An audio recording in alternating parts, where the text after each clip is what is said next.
আমরা যারা মোবাইল সার্ভিসিংয়ের কাজ করি তারা মাঝে মধ্যে এমন কিছু সমস্যা পেয়ে থাকি যে সমস্যাগুলো সমাধান করতে গেলে অনেক সময় লেগে যায়। অনেকেই আছে এই সমস্যাগুলো ধরতেই পারেন না যে মোবাইলটার সমস্যা মূলত কোন জায়গা থেকে হচ্ছে। আমার হাতে এরকমই একটি মোবাইল আছে। এই মোবাইলটার মডেল হচ্ছে Redmi Note 7। আর এই মোবাইলটার সমস্যা হচ্ছে মোবাইলটা চালু করতে গেলে শুধুমাত্র ভাইব্রেশন করে এবং অন্ধকারে ভালো করলে লক্ষ্য করলে দেখা যায় যে হালকা আলো দেখা যায় ডিসপ্লেতে। আমি অন্ধকারে আপনাদেরকে দেখানোর চেষ্টা করছি, একটু লক্ষ্য করে দেখবেন। দেখুন, আমি যখন মোবাইলটা চালু করছি এখানে কিন্তু গ্রাফিক্স দেখা যাচ্ছে না, কিন্তু ডিসপ্লেতে হালকা সাদা আলো দেখা যাচ্ছে, অর্থাৎ লাইট দেখা যাচ্ছে। আমি আবারও ব্যাটারিটা খুলে মোবাইলটা চালু করে আপনাদেরকে দেখানোর চেষ্টা করব। লক্ষ্য করবেন এখানে চালু করার সাথে সাথেই কিন্তু ভাইব্রেশন করে, ভাইব্রেশনটা তো আপনাদেরকে দেখাতে পারি না, কিন্তু ডিসপ্লেতে যে হালকা আলো দেখা যাচ্ছে সেটা কিন্তু বোঝা যায়। তো এরকম সমস্যা আসলে অনেকেই এই সমস্যাগুলো সহজে ফাইন্ড আউট করতে পারেন না। আশা করি ভিডিওটা দেখলে যারা সম্পূর্ণ ভিডিওটা দেখবেন অবশ্যই লাভবান হবেন। বন্ধুরা, প্রথম স্টেপে আমরা পাওয়ার সাপ্লাইয়ের মাধ্যমে এটার অটো রিডিং অথবা ওভার রিডিং আছে কিনা সেটা চেক করব। লক্ষ্য করে দেখুন এখানে কিন্তু কোনো প্রকার ওভার রিডিং পাচ্ছি না। পাওয়ার সুইচে চাপ দেওয়ার পর রিডিংটা লক্ষ্য করেন 3, 20, 21 করে আবার 9-এ চলে আসছে, অর্থাৎ পাওয়ার সাপ্লাইয়ের রিডিংটা কিন্তু স্বাভাবিক দেখাচ্ছে না। এখন আমি চেক করে দেখব যে আমার এই মোবাইলটা কম্পিউটারে ইউএসবি ডিটেক্ট করে কিনা। কারণ একটা মোবাইল ইউএসবি ডিটেক্ট করার উপরে অনেক কিছু নির্ভর করে। যদি ইউএসবি ডিটেক্ট করে সেক্ষেত্রে আমরা মোবাইলটাকে কম্পিউটারের মাধ্যমে ফ্ল্যাশ করেও এই সমস্যাটা সমাধান করতে পারবো। বন্ধুরা, প্রথমে আমি দেখে নিব এই মোবাইলটা ইউএসবি ডিটেক্ট করে কিনা।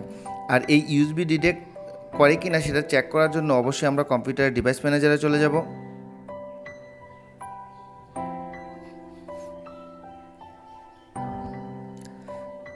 দেখতে পাচ্ছেন আমি ইউএসবি কানেকশন করার পরেও কিন্তু ইউএসবি পাচ্ছে না। আমি ব্যাটারি কানেক্টরটাকে খুলে দিলাম, খোলার পর তারপরে আবার ইউএসবি লাগিয়ে দেখব। দেখতে পাচ্ছেন ইউএসবি পাচ্ছে না। অনেক সময় এগুলো অনেক লেট করে ইউএসবি পায়। তো আমি ইডিএল মোডে অর্থাৎ টেস্ট পয়েন্ট ধরে ইডিএল মোডে কানেকশন করার চেষ্টা করব, অর্থাৎ দেখব যে এটা ইডিএল মোডে কোনো প্রকার কানেকশন হয় কিনা।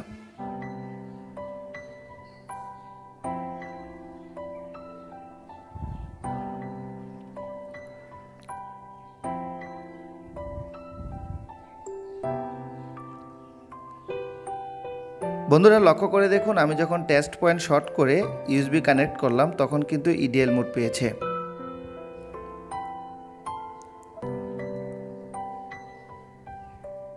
যেহেতু আমার এই মোবাইলটা ইডিএল মোড পেয়েছে, এখন আমি এই মোবাইলটাকে ফ্ল্যাশ করার চেষ্টা করব। তার জন্য অবশ্যই আমাদেরকে একটি ফ্ল্যাশ ফাইল নামিয়ে নিতে হবে।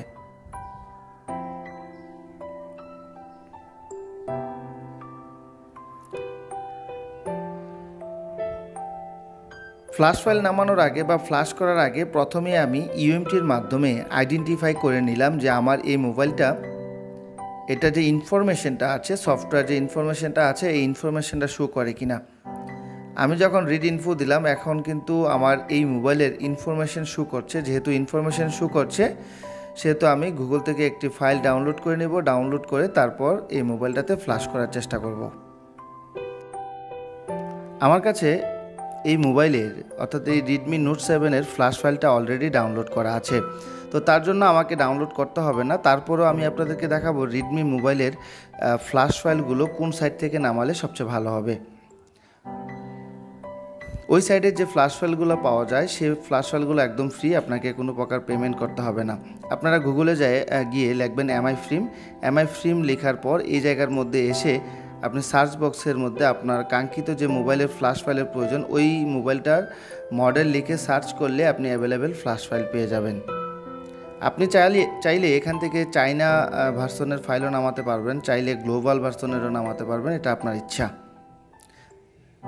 আমি একদম আপডেট যে ফাইলটা আছে এটাকে ডাউনলোড করে নিয়েছি। এখন আমি ওই ফাইলটা দিয়ে মোবাইলটাকে ইডিএল মোডে ফ্ল্যাশ করার চেষ্টা করব। বন্ধুরা, এখানে আরেকটি গুরুত্বপূর্ণ কথা হলো এই রেডমি নোট 7 বা রেডমি 7 বা এই রেডমি ব্র্যান্ডের যে মোবাইলগুলো আছে, রেডমির সাথে পোকো যে ব্র্যান্ডের মোবাইলগুলো আছে এগুলো সহ এই মোবাইলগুলোর মধ্যে বেশিরভাগ ক্ষেত্রে দেখা যায় যে মোবাইলগুলো আপডেট দেওয়ার পরে হ্যাং লোগো হয়ে যায়, অথবা চালু করতে গেলে চালু হয় না অনলি ভাইব্রেশন করে, এরকম ধরনের নানা রকম সমস্যা দেখায়। আবার অনেক সময় দেখা যায় যে আপডেট করার পর এই মোবাইলগুলো আর চালুই হচ্ছে না। সেক্ষেত্রে এই মোবাইলগুলো আমাদের ফ্ল্যাশ করার প্রয়োজন হয়। আবার অনেক সময় দেখা যায় যে ফ্ল্যাশ করলেও কাজ হয় না, আমাদের ওই মোবাইলগুলোকে দেখা যায় যে ইএমএমসি খুলে ইজিজেটেক প্লাসের মাধ্যমে ড্যাশবোর্ড রিপেয়ারের কাজ করতে হয়। অনেক সময় দেখা যায় যে ইএমএমসিটাকেই পরিবর্তন করে ফেলতে হয়।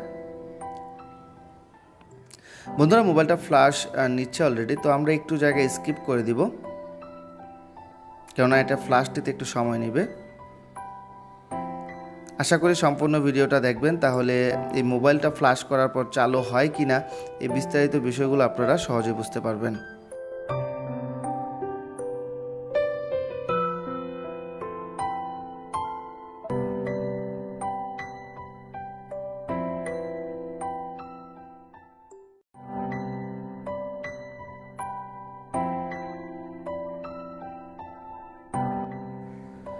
বন্ধুরা, আমাদের এই মোবাইলটা ফ্ল্যাশ কমপ্লিট হয়ে গেছে।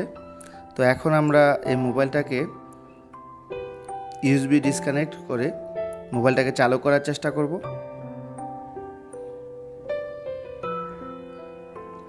লক্ষ্য করে দেখুন, আলহামদুলিল্লাহ আমাদের এই মোবাইলটা কিন্তু চালু হয়ে গিয়েছে। আমরা এই মোবাইলটা চালু হওয়া পর্যন্ত অপেক্ষা করব।